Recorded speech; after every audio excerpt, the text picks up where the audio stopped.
नमस्कार। सड़क हो या सत्ता, सफर उन्हीं का यादगार होता है जिनके पास दिशा भी हो और दूरदृष्टि भी। और जब हम केंद्र में वरिष्ठ मंत्री नितिन गडकरी जी की बात करते हैं, जो कि सबसे सक्रिय मंत्रियों में से एक हैं, या कहें बहुत ज्यादा जिनकी चर्चा भी होती है, जिनके काम की, जिनकी पास विकास की रफ्तार भी है और मंत्रालय भी ऐसा है जिसका काम जो है वो दिखाई भी देता है, तो जरा लेखा जोखा थोड़ा सा लेते हैं और बात करते हैं 11 सालों में क्या क्या रहा और अब भविष्य को लेकर विजन आखिर क्या है। अगले 5 साल की अगर हम बात करें तो तब नितिन गडकरी जी कैसे भारत को देखते हैं, नए भारत को देखते हैं और बदलाव की बात करते हैं। बहुत बहुत स्वागत है नितिन गडकरी जी हमारे डीडी न्यूज़ के इस प्रोग्राम में। सबसे पहले मैं यही जानना चाहूंगी सर कि 11 सालों में ऐसा आपके दिल से जुड़ा हुआ आपके मंत्रालय का कौन सा प्रोजेक्ट रहा जिसको आपको लगा कि पूरी तरह से सेटिस्फेक्शन हुआ जिसे बनाकर, और लगा कि बहुत अच्छा काम हुआ है? देखिए, सबसे पहले तो 11 साल में राष्ट्रीय महामार्ग में क्या परिवर्तन हुआ वो बड़ा इंटरेस्टिंग है। जैसे टोटल नेशनल हाईवे नेटवर्क 2014 तक 51,287 किलोमीटर था। 2014 तक जब मोदी जी के नेतृत्व में हमारी सरकार आई तब वो 1,46,204 किलोमीटर यानी 1.6 टाइम्स बढ़ा। 4 लेन एंड अबव ये 2014 में 18,278 किलोमीटर थे, अब वो 48,430 किलोमीटर 2.5 टाइम्स बढ़ा। फिर 2 लेन विथ पेव शोल्डर ये 45,399 किलोमीटर था, वो 2 टाइम्स बढ़ा, वो 84,774 किलोमीटर हुआ। हाई स्पीड कॉरिडोर्स ये 557 किलोमीटर 2014 तक थे, यानी 47 से 2014 तक। हमारे इसमें वो 4,678 किलोमीटर यानी 8.5 टाइम्स बढ़ा। Average award per year 3,952 kilometre था, जो 11,770 किलोमीटर हुआ। टोटल अवार्डेड लेंथ 45,524 किलोमीटर थी, हमारे यहाँ 1,17,706 किलोमीटर 2.9 टाइम्स बढ़ा। और एवरेज कंस्ट्रक्शन पर ईयर इसमें जो टोटल कंस्ट्रक्शन था ये 41,736 किलोमीटर 2014 तक हुआ था, हमारे कार्यकाल में 1,06,746 किलोमीटर यानी 2.5 टाइम्स बढ़ा। और स्पीड ऑफ एनएच कंस्ट्रक्शन जो 9 किलोमीटर पर डे थी वो 37 किलोमीटर पर डे यानी 4 टाइम्स बढ़ गई। तो ये रोड सेक्टर की ही अचीवमेंट कितनी बड़ी है, यानी 47 से लेकर 2014 तक जो काम हुआ इससे 3 गुना 4 गुना 8 गुना ये काम हुआ है। जहाँ तक आपने मुझे बताया, एक तो ट्रांसपोर्ट मंत्री के नाते एक काम मैं मानता हूँ कि हमारी सबसे बड़ी सफलता है कि मैं जब मंत्री बना तो करीब 1 करोड़ लोग आदमी आदमी को ढोने का काम करते थे, साइकिल रिक्शा चलते थे। इतना ही नहीं तो कुछ कंधे पे रख के लोगों को खींचते थे। ये अमानवीय प्रथा थी और मानवीय शोषण का प्रतीक था। डॉक्टर राम मनोहर लोहिया जी कहते थे कि मैं जिंदगी भर इस रिक्शा में नहीं बैठूंगा। पंडित दीनदयाल उपाध्याय जी कहते थे कि जिस दिन ये रिक्शा समाप्त हो जाएगा वो देश के इतिहास का सुनहरा दिन होगा। और मुझे बताते हुए खुशी हो रही कि 2014 के बाद हमने इसके ऊपर वर्क किया और 1 करोड़ लोग आदमी आदमी को धोने का काम करते थे, वो लगभग प्रथा 100% लगभग समाप्त हुई। अब आपको साइकिल रिक्शा या आदमी आदमी को खींचना रिक्शा नहीं दिखता।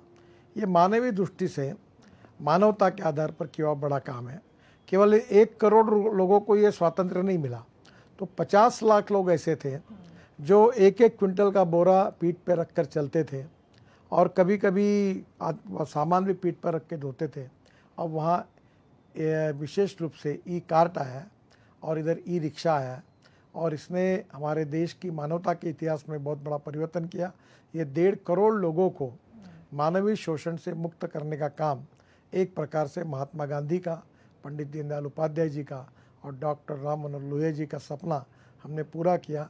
ये काम मैं अपने जीवन का सबसे अच्छा काम समझता हूँ। गडकरी जी, ये तो बहुत ही आपने अहम बात बताई। क्या लग रहा है कि आज़ादी के इतने साल क्यों लग गए ये काम करने में? मतलब आपको इसका श्रेय जाता है, आपके दिमाग में ये विजन आया, लेकिन इतने साल क्यों लगे कि किसी और नेता या मंत्री के दिमाग में नहीं आया कि ये प्रथा खत्म होनी चाहिए देश से? देखिए, इतने बड़े बड़े संशोधन हुए, 47 के बाद बहुत सी बातें हुई।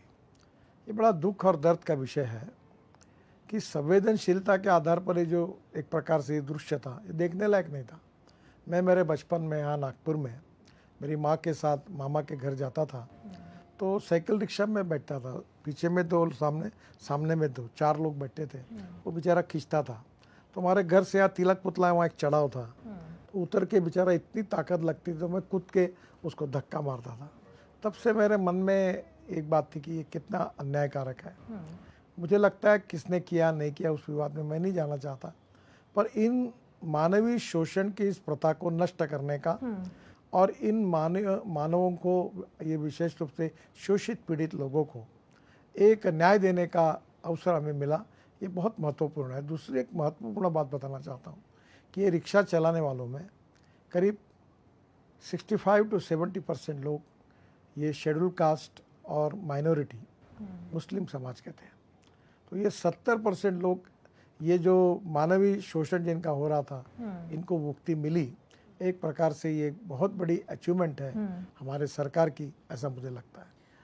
आपने बहुत सारे आंकड़े दिए, अभी तेज निर्माण हुआ, हम सड़कों का जाल भी देखते हैं, तमाम चीज़ें दिखते हैं, आंकड़े तो बोल रहे हैं सब कुछ और आंकड़ों की कहानी एक सामने आ रही है, लेकिन अर्थव्यवस्था की हम बात करें तो आपको लगता है आर्थिक दृष्टि से भी इसका फायदा देश को मिला है? क्योंकि हम देख रहे हैं सड़कों का जाल, लेकिन विपक्ष ये भी कहता है कि आंकड़े तो बहुत बोले हैं, लेकिन फायदा क्या मिला? देखिए, पहली बात तो ऐसी है कि IIM बेंगलोर और कानपुर IIT और चेन्नई IIT ने एक अध्ययन किया रोड सेक्टर का। आपको पता होगा कि हमारे देश में लॉजिस्टिक कॉस्ट 16% थी। आज हमारे देश की लॉजिस्टिक कॉस्ट जो है वो हमारे लिए बहुत बड़ी समस्या थी हमारे एक्सपोर्ट में, क्योंकि वर्ल्ड में अगर तुलना करें तो चाइना की 8%, अमेरिका और यूरोपियन कंट्रीज़ की 12% और हमारी 16%। तो इसलिए हमने जो बड़े बड़े हाईवे बनाए, इसका कितना अच्छा परिणाम हुआ। तो IIM कानपुर, IIT चेन्नई और IIT चेन्नई ने ये बताया है कि 4 से 6% लॉजिस्टिक कॉस्ट कम हुई है। जो 16% से 6% 10% आई। और मैंने भी 4 साल पहले कहा था कि हम इसको सिंगल डिजिट, मैंने 9% पे लेके आएंगे। इस साल दिसंबर तक लॉजिस्टिक कॉस्ट सिंगल डिजिट मैंने 9% पे आएगी। हमारा एक्सपोर्ट 1.5 गुना बढ़ेगा, रोजगार निर्माण होंगे, गरीबी दूर होगी, आत्मनिर्भर भारत बनेगा और $5 ट्रिलियन की इकोनॉमी बनेगी और भारत विश्वगुरु बनेगा। अब आर्थिक दृष्टि से प्रधानमंत्री जी का सपना है कि हम वर्ल्ड की 3rd लार्जेस्ट अर्थव्यवस्था हो। ये जो परिवर्तन हुआ है लॉजिस्टिक कॉस्ट में, ये निश्चित रूप से हमारा वो सपना भी पूरा करने के लिए उसके नज़दीक लेके जाएगा, ये मेरा विश्वास है। गडकरी जी, मैं आपका अभी कुछ पिछले 1 हफ्ते में आपके कई सारे बयान आए, वो देख रही थी। अभी आपने जो ये उड़ने वाली बस वाली बात कही कि हम किस तरह से दिल्ली से हम शुरुआत करेंगे, और ग्रीन हाईवे, ये 2 आपके बयान इस वक्त सबसे ज़्यादा चर्चा में है कि कैसे इससे देश में एक बदलाव आएगा, और ये तो बहुत बड़ा बदलाव होगा ना, जिसके बारे में सोचा भी नहीं जा सकता। तो ये कितने समय में अभी लग रहा है हो जाएगा? देखिए, पहली बात तो ऐसी है कि हम पब्लिक ट्रांसपोर्ट और इलेक्ट्रिसिटी इस कॉन्सेप्ट पे काम कर रहे हैं। आज आप नागपुर में हैं, हम पहला पायलट प्रोजेक्ट का 16 तारीख को आखिरी दिन है टेंडर इश्यू करने का। हमने एक नई फ्लैश चार्जिंग इलेक्ट्रिक बस लाई है। बस 2 बसेस को जोड़कर बड़ी 135 सीटर बस है, एग्जीक्यूटिव चेयर है, सामने एक टीवी भी लगा हुआ है और बस में एयर कंडीशन है।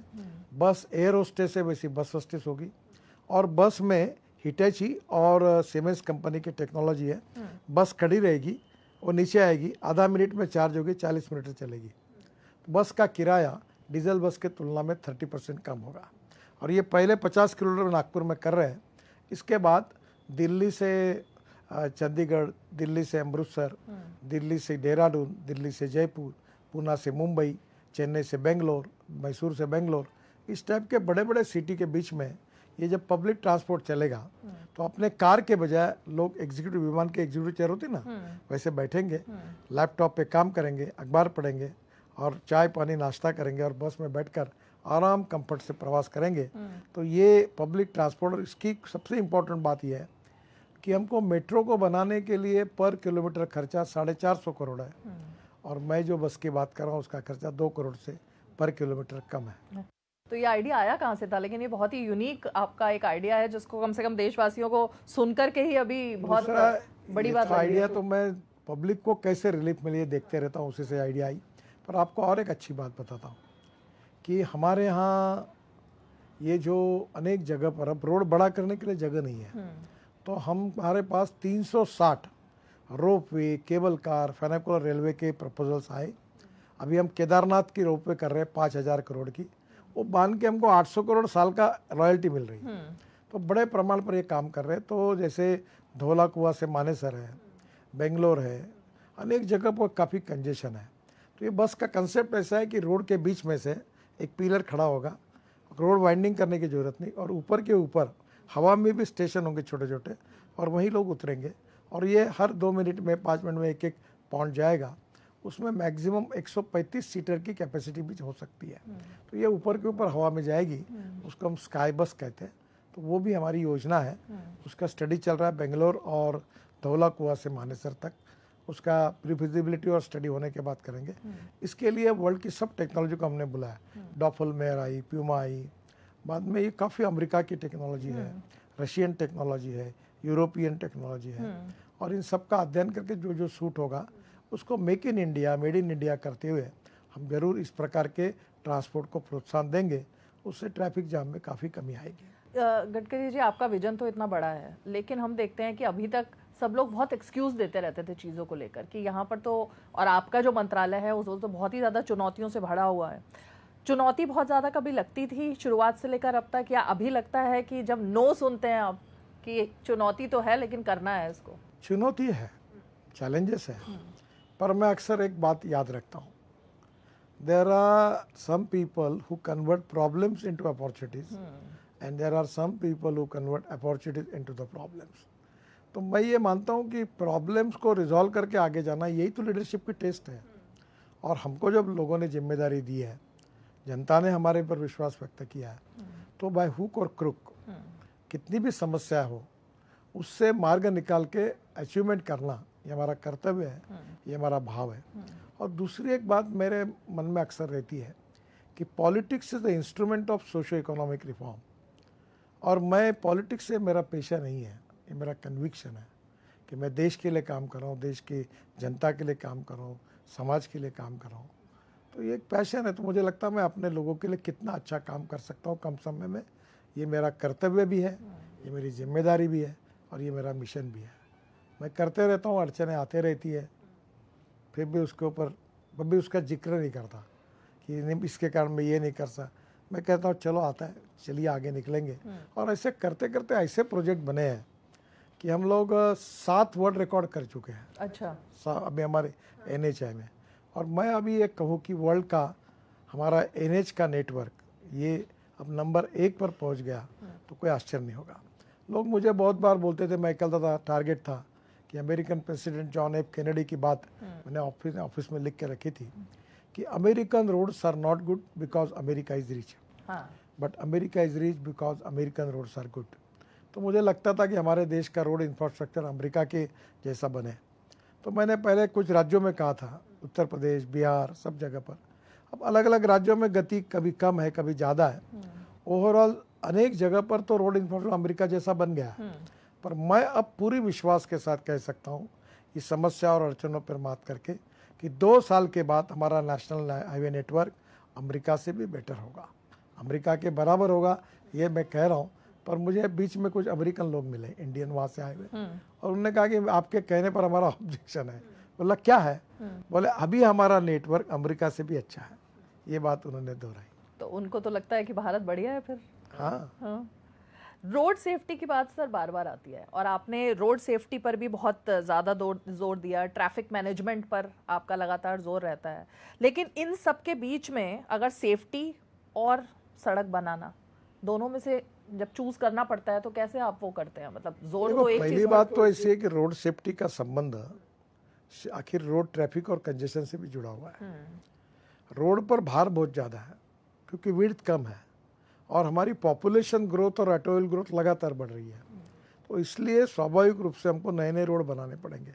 अभी दिल्ली में हम लोग 1 लाख करोड़ के काम कर रहे हैं, और 30,000 करोड़ के काम नए और करने जा रहे हैं, ताकि दिल्ली को ट्रैफिक जाम से मुक्ति मिले, प्रदूषण से मुक्ति मिले। 1,000 करोड़ का रिंग रोड बना रहे हैं, काफ़ी शहरों में बड़े बड़े रिंग रोड बना रहे हैं। अब बंगलोर में भी डिकंजेस्ट करने के लिए हम योजना बना रहे हैं। तो पहली बात तो ऐसी है कि रोड सेफ्टी इसका संबंध 4 बातों से, रोड इंजीनियरिंग और एटोल इंजीनियरिंग। एटोल इंजीनियरिंग में हमने भारत एनकैप स्टैंडर्ड लाया, अब 6 एयरबैग्स लाई, पूरा काम हमने कर लिया वर्ल्ड स्टैंडर्ड का। रोड इंजीनियरिंग में जो हमारे डीपीआर में गलती आती है, ब्लैक स्पॉट थे, 40,000 करोड़ उसके लिए दिए, वो भी सुधार दिया। इन्फोर्समेंट में हमने नया मोटर व्हीकल एक्ट लाया, फाइन और इसके पेनल्टी के रेट बढ़ा दिए, पर भी एक्सीडेंट कम नहीं हो रहे। और इसलिए एजुकेशन, अवेयरनेस निर्माण करना लोगों के बीच में, और ये बहुत इम्पोर्टेंट है पब्लिक बिहेवियर। जब तक कानून के प्रति डर भी नहीं और सम्मान भी नहीं, ऐसी विचित्र अवस्था में हमारे भारतीय समाज गुजर रहा है।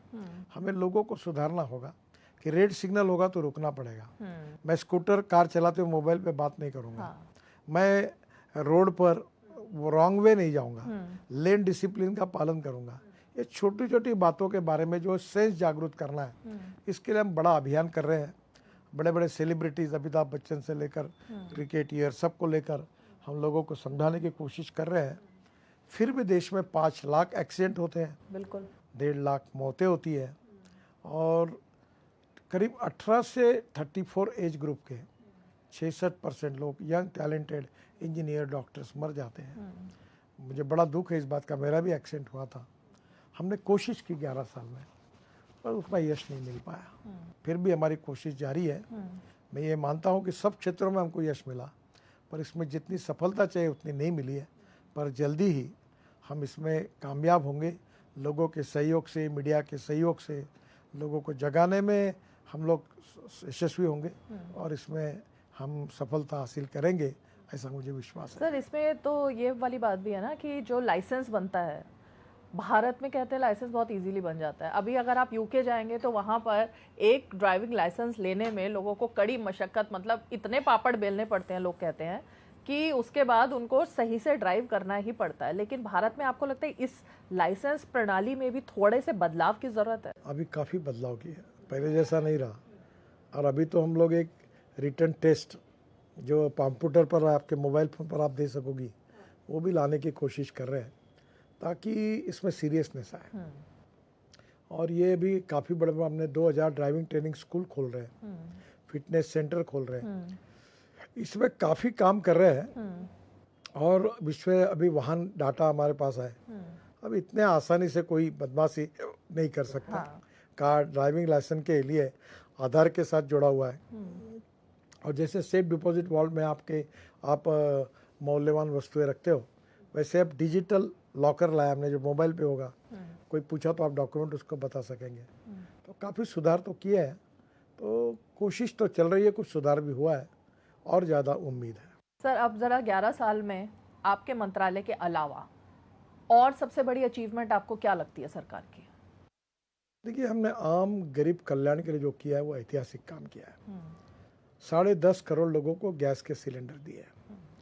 5 लाख रुपए तक हमारी जो आयुष्य योजना है, उसमें सब प्रकार की ट्रीटमेंट का फ़ायदा गरीब लोगों को मिल रहा है। विशेष रूप से किसानों को हम लोग हर महीने में उनको 6000 करोड़ साल के वो दे रहे हैं, किसान सम्मान निधि। हमारे 65 करोड़ लोगों ने, गरीब लोगों ने बैंकों में खाता खोला है। तो एक ये ऐसी अनेक योजनाएं हैं कि जैसे ये चाय टपरी वाले हैं, करीब 68 लाख लोगों को हमने बैंक से लोन दिया है। तो एक प्रकार से एमएसएमई में बड़े प्रमाण पर लोन दिया है। महिलाओं का, जो महिला और पुरुषों का जो रेशो था वो बिगड़ा हुआ था, अब 1020 महिला और 988 पुरुष, तो रेशो सुधर गया। तो ऐसी छोटी छोटी योजनाओं के द्वारा, जो भूटान के प्रधानमंत्री ने यूनोजो कहा था कि डोमेस्टिक हैप्पी ह्यूमन इंडेक्स, सूचकांक, हमने भारत की जनता का सूचकांक बढ़ाया है, और 25 करोड़ से ज़्यादा जनता को गरीबी रेखा से बाहर निकालकर हमने ऊपर ले जाने का काम किया है। तो ये सोशो इकोनॉमिक बहुत बड़ा ऐतिहासिक ट्रांसफॉर्मेशन है। हमारे देश में आने वाले समय में बड़े प्रमाण पर किसानों के इसमें काफ़ी योजनाएं हमने लाई है, महिलाओं के लिए योजना लाई है। सब सेक्टर में अभी यूनिवर्सिटीज़ बढ़ी, कितनी आईआईटीज़ बढ़ी, एम्स बढ़ रहे हैं, जहाँ जहाँ मेडिकल कॉलेज बढ़ रहे हैं, डॉक्टरों की संख्या बढ़ रही। एक प्रकार से सभी क्षेत्रों में इंटीग्रेटेड अप्रोच से ये डोमेस्टिक हैप्पी ह्यूमन इंडेक्स सूचकांक बढ़ाने में हमारी सरकार ने सफलता हासिल की है। जो 47 के बाद 60 साल में कांग्रेस नहीं कर सकी, उससे कई गुना ज़्यादा काम हमारी सरकार ने इन 11 साल में किया है, ये मैं विश्वास के साथ कह सकता हूँ। सर, हम नागपुर में जहाँ बैठे हैं, आपने किसानों की बात की। मैं आपका एक स्टेटमेंट देख रही थी, आपने कहा था कि आज किसान को हमें अन्नदाता नहीं बल्कि ऊर्जादाता बनाना है और उसी से उसकी पहचान होनी चाहिए। वो हो पा रही है अब? 100%। अब किसान बिजली तैयार कर रहे हैं, जो को जनरेशन में पावर तैयार हो रही है। अब किसान ईंधन तैयार कर रहे हैं। इथेनॉल की गाड़ी मेरे पास है। 100% 20% इथेनॉल पेट्रोल में डाला जाता है। 1 लाख करोड़ की इकोनॉमी बनी। अब मक्के से, राइस से, शुगर कैन जूस से, मोलाइसिस से इथेनॉल बन रहा है। अब जो बायोमास है, परली जलाते थे, उससे CNG तैयार हो रहा है। 400 प्रोजेक्ट है, 90 चालू हो गए। और इतना ही नहीं तो पानीपत में परली से ethanol 1 lakh litre, 150 tonne bitumen बन रहा है, बायो बिटुमिन, जिससे 1 kilometre road Nagpur Jabalpur road पर अभी बना हुआ है। वो पेट्रोलियम बिटुमिन से अच्छा है। किसान अन्नदाता हो गया, ईंधन दाता हो गया, ऊर्जा दाता हो गया, डांबर दाता हो गया। अब किसान जो है वो हवाई ईंधन तैयार हो रहा है परली से। तो हवाई ईंधन भी उसमें तैयार होगा, तो हवाई ईंधन दाता होगा। हाइड्रोजन बनाने की बात आगे चल रही है कि बायोमास को बायोडाइवर्सिटी में डाल के हाइड्रोजन बनेगा। तो किसान एक प्रकार से आज इतना बड़ा किसानों का कॉन्ट्रीब्यूशन। देखो, आपको एक ही बात बताऊं, जैसे हमने मक्के से इथेनॉल बनाने की बात की तो मक्के का भाव 1200 रुपये क्विंटल था। आज मक्के से इथेनॉल शुरू हुआ, मक्के का भाव 2700-2800 रुपये क्विंटल किसान को मिला। ये क्यों मिला? आज पूरे यूपी बिहार में मक्के की फसल बढ़ गई। आज मक्के में किसान को लाखों रुपए मिल रहे हैं। ये परिवर्तन इसलिए हुआ कि किसान ईंधन दाता बना। तो इसी प्रकार से diversification of agriculture towards energy, power, bitumen, हवाई ईंधन, हाइड्रोजन, ये सब बातें जो नए कंसेप्ट है हमारे सरकार ने लाई। आज ब्रिक्स कंट्रीज में हम लोग बायोफ्यूल में सबको एक नई दिशा देने का काम कर रहे हैं। G20 में हमने किया है। तो मुझे लगता है विश्व में अब हम लोग ग्रीन पावर में, हमारी टोटल पावर बास्केट में 45% पावर ग्रीन पावर है। तो ये बहुत बड़े, हम 2070 तक कार्बन न्यूट्रल देश बनाने का सपना लेके आगे जा रहे हैं। ये बहुत बड़ी बात है और मुझे लगता है इन सब बातों से हम विश्व के सामने एक आदर्श प्रस्तावित करेंगे। सर, 2-3 पॉलिटिकल सवाल पूछूंगी। ये तो हो गए काम की बात। 2014 से लेकर अब तक आपने राजनीति में क्या बदलाव देखा है? आपको लगता है कि अब राजनीति भी कुछ बदली है? क्योंकि आप हमेशा से कहते थे कि, और कहते रहे हैं कि परफॉर्मेंस बेस्ड पॉलिटिक्स होनी चाहिए। आपको लगता है कि ऐसा हो रहा है देश में अब पिछले 11 सालों में? 100% हो रहा है। देखो, 21वीं सदी का पॉलिटिक्स जात, पंथ, धर्म, भाषा और सेक्स के आधार पर नहीं है। पॉलिटिक्स ऑफ परफॉर्मेंस पर है। और ये जो परफॉर्मेंस है, इसमें देखो स्टार्टअप कितने बड़े हैं। अब इसका देखो रिसर्च कितना हो रहा है। मैं 2 बातें अक्सर बताते रहता हूँ, innovation, entrepreneurship, science, technology, research, skilled and successful practices, we name it as knowledge, and conversion of knowledge into wealth is the future.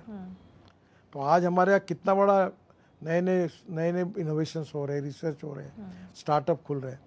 और दूसरी बात मैं कहता हूँ, waste is wealth, no material is waste and no person is waste. It is depending upon the appropriate vision of the leadership that you can convert waste into wealth. ये बहुत बड़ा काम हो गया। अब दिल्ली में हमने कचरा रोड में डाल दिया, 80 लाख टन कचरा हम रोड में डाल दिया। अभी कचरे को सेग्रीगेट करने की बात हो रही है। कचरे की पूरी खेकड़ियाँ खम गई। नागपुर में हमारे कचरे के जो बड़े पहाड़ थे वो हमने खाली किए और वहाँ symbiosis university I. World standard की 10,000 बच्चे पढ़ रहे हैं। अब नर्सिंग मुंजी KG to PG वहाँ शुरू कर रहा है। तो कितना बड़ा परिवर्तन है कि कचरा जहाँ दुर्गंधी आती थी, स्मेल आता था, जहाँ से एरिया को तकलीफ होती थी, वहाँ वर्ल्ड स्टैंडर्ड की एजुकेशन इंस्टीट्यूशंस आई। तो मुझे लगता है ये बहुत बड़ा ट्रांसफॉर्मेशन है और ये हमारी टेक्नोलॉजी के कारण, इनोवेशन के कारण, रिसर्च के कारण और गवर्नमेंट की पॉलिसीज के कारण, प्रधानमंत्री जी के नेतृत्व में काफ़ी बदलाव आया है। सर, मैं आप ही के स्टेटमेंट्स की बात कर रही हूँ, सिर्फ अपनी तरफ से कुछ नहीं पूछ रही। आप ये भी कहते हो कि आलोचना जो है उसको हमें स्वीकार करना चाहिए। 11 साल में विपक्ष कह रहा है कि आलोचना क्या, हमारा तो मुंह ही बंद कर दिया जाता है, संसद में बोलने नहीं दिया जाता। आपको लगता है कि आलोचना को लिया जा रहा है ठीक तरीके से, या सच में आलोचना जो कर रहे हैं उनको नहीं बोलने दे रहे? लोकसभा में सब लोग बोलते हैं ना, आलोचना करते, भाषण करते, राज्यसभा में होते, सरकार को कोसते। कहाँ रोका है किसने? सबको बोलने का अधिकार है। पर जब आप नियम के विरोध में जाके नियम बाह्य वर्तन करोगे तो स्पीकर साहब को लोकतंत्र में कार्रवाई करने का अधिकार है। तो ये बदलाव लेकिन आया है। नहीं नहीं, मैं मानता हूँ कि लोकतंत्र में लोग सुनना चाहिए और हमारे सरकार लोकसभा में सबकी बातें सुनती है, सबको बोलने का मौका मिलता है। नियम के अधीन रहकर जो जो भी कुछ कहना चाहे वो कहने का उनका अधिकार है, उसमें हमने कभी उसका विरोध नहीं किया। ऑपरेशन सिंदूर को लेकर के भी हम देख रहे हैं लगातार बात चल रही है। हमारी सेना के शौर्य पर हमें गर्व है, पूरे देशवासियों को गर्व है, लेकिन कुछ लोग हैं जो कि वो भाषा बोल रहे हैं जिसको लेकर पाकिस्तान में वो हिट हैं, पाकिस्तान के टीवी चैनल्स पर वो चल रहे हैं, विपक्ष के नेता। आप उनके लिए क्या मानेंगे कि क्यों ऐसा एजेंडा चलाने की कोशिश है? देश की सुरक्षा ये कोई पॉलिटिकल पार्टी का एजेंडा नहीं है, ये देश का एजेंडा है। और देश की सुरक्षा के विषयों को हमने पॉलिटिकलाइज नहीं करनी चाहिए, क्योंकि बाहर के जो हमारे दुश्मन देश है उसका उपयोग करते हैं। हमारा देश, हमारे सैनिक जो देश के लिए अपनी जान हथेली पर लड़ते हैं, इनके विषय को राजनीतिकरण करके उसको विवाद के विषय बनाना ये देश के हित में नहीं है, ये नहीं बनाना चाहिए। यही बात मैं आपको कहूँगा। सर, जो काम चल रहा है 5 साल का विजन होता है, एक आपका भी विजन है अगले 5 साल में कैसा हो, लेकिन जो हमारी युवा पीढ़ी है या सोशल मीडिया में जो हम देखते हैं, मीम्स बनते हैं, तमाम चीज़ें होती हैं, वो 5 मिनट में नतीजा चाहते हैं कि व्हाट्सएप पर तुरंत हमने कोई बात कही, हमने कोई पोस्ट की, 5 मिनट में नतीजा आए। तो ये जो पीढ़ी है इसके लिए क्या कहेंगे आप? उनको तो क्विक रिएक्शन चाहिए होता है। पहली बात तो ऐसा है कि यू कैन डोनेट आर but you can not donate vision. ये कोई भी बातें फास्ट फूड जैसी नहीं है। जैसे मैं एक मजाक में, हमारे यहाँ दत्तोपंत ठेंगड़ी जी करके एक बहुत बड़े चिंतक थे संघ में, मजदूर संघ के संस्थापक, विद्यार्थी, बहुत बड़े विचारक थे। वो कहते थे every politician thinks for 5 years पर every socio economic reformer thinks from century to century. ये सामाजिक आर्थिक परिवर्तन और राष्ट्र के पुनर्निर्माण का काम अनेक सालों तक चलने वाला है। तो हमारी पीढ़ी ये भी समझे कि जरूर फूड टेक्नोलॉजी में फास्ट फूड आ सकता है, पर हमारे देश के सामाजिक आर्थिक परिवर्तन में, राष्ट्रीय पुनर्निर्माण में, इकोनॉमिक ग्रोथ में, इतिहास, संस्कृति और विरासत से प्रेरणा लेकर हमें विश्वगुरु बनाने का कार्य ये फास्ट फूड जैसा नहीं है। इसको पीढ़ियों से पीढ़ियों तक काम करना पड़ेगा, मेहनत परिश्रम करने पड़ेंगे, सब क्षेत्र में इंटीग्रेटेड अप्रोच में परिवर्तन करना होगा। सबके प्रयासों से, सबके परिश्रम में, सबका साथ, सबका विकास और सबका प्रयास होकर फिर वो गोल हम हासिल कर पाएंगे। सर, अंत में ये दर्शकों ने सवाल पूछा जब मैंने उनसे कहा कि आपका इंटरव्यू करने के लिए जा रही हूँ कोई सवाल, तो एक दर्शक ने कहा कि आपने ट्रैफिक भी कंट्रोल किया, आपने सड़क भी बनाई, ग्रीन एनर्जी भी बनाई। अब ये बताइए सर, आपके अंदर कितनी बैटरियां फिट हैं? ऐसा है, मैं विदाउट बैटरी चार्ज व्यक्ति हूँ। तो मैं तो अक्सर कहता हूँ चलते रहना चाहिए, काम करते रहना चाहिए। जो काम किया उसमें समाधान नहीं मानना चाहिए। जो किया वो तो किया ही, इससे और ज़्यादा कैसे कर सकूँ। मैं कोई साधु सन्यासी नहीं हूँ, मेरा भी घर है, परिवार है। मैं तो सरकार में कम काम का 80% काम समाज में करता हूँ, किसानों में काम करता हूँ। मैं यहाँ क्रीड़ा महोत्सव करता हूँ, 80,000 पे खिलाड़ी खेले। तो मैं कल्चरल महोत्सव करता हूँ, 17 दिन 50,000 लोग रोज आते थे। अभी एडवांटेज रिजर्व हुआ, उसमें 7.5 लाख करोड़ की इन्वेस्टमेंट आई, 1 लाख युवाओं को रोजगार मिला। तो मैं सामाजिक क्षेत्र, अभी शिक्षा के क्षेत्र के साथ वैद्यकीय सुविधा के क्षेत्र में 1 लाख लोग चश्मे दिए, 30,000 लोगों के हार्ट के ऑपरेशंस किए। तो मैं ये मानता हूँ कि फिर भी काम करने से समाप्त नहीं होता, काम करते रहना चाहिए, चलते रहना चाहिए, चरैवती चरैवती। और इसलिए ये काम कभी एंड होने वाला नहीं है। और जितना काम करोगे जनता की अपेक्षा और बढ़ती है। जिसके पास साइकिल होती है उसको स्कूटर चाहिए, जिसके पास स्कूटर है उसको कार चाहिए, जिसके पास कार है उसको मर्सिडीज कार चाहिए, जिसके पास हवाई जहाज है उसको 10 हवाई जहाज चाहिए। तो ये एम्बिशन जैसे जीवन की होती है, वैसे अपने सामाजिक जीवन में, राष्ट्रीय जीवन में हमारे समाज को हम सुखांक कैसे बढ़ाएं, डोमेस्टिक हैप्पी ह्यूमन इंडेक्स, हमारे देश प्रगति विकास में विश्व में प्रथम क्रमांक पर कैसे जाए, इकोनॉमी में हमारा देश सबसे बड़ी अर्थव्यवस्था कैसे बने।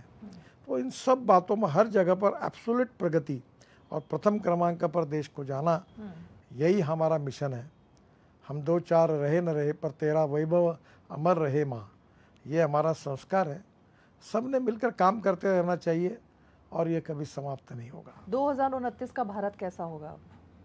भारत बहुत तेज़ी से बदल रहा है और मुझे लगता है कि आने वाले भारत में देखो बहुत नए नए चेंजेस आ रहे, टेक्नोलॉजी बदल रही है। तो मुझे लगता है कि एक विश्व का एक विकसित भारत का स्वरूप, ये केवल भारत के आनंद और अभिमान का विषय नहीं होगा, तो विश्व के आकर्षण का और प्रेरणा का केंद्र बनेगा, यही मेरा विश्वास है। बहुत बहुत शुक्रिया गडकरी जी इस बेबाक बातचीत के लिए। आपने अपने मंत्रालय से का लेखा जोखा तो दिया ही, साथ में आपका जो विजन है अगले 5 साल का वो भी आपने बताया। बहुत बहुत शुक्रिया। Thank you.